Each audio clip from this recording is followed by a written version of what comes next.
ब्रह्मण्यसहस्रनामस्तोत्रम्। ऋषय ऊचुः सर्वशास्त्रार्थतत्त्वज्ञ सर्वलोकोपकारक वयं चातिथयः प्राप्ता आतिथेयोऽसि सुव्रत।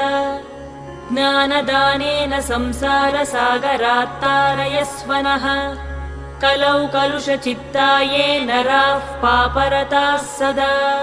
केन स्तोत्रेण मुच्यन्ते सर्वपातकबन्धनैः इष्टसिद्धिकरं पुण्यं दुःखदारिद्र्यनाशनम्। सर्वरोगहरं स्तोत्रं सूतनो वक्तुमर्हसि।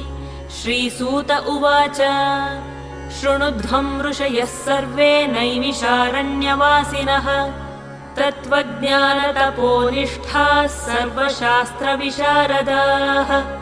स्वयंभुवा पुरा प्रोक्तं नारदेन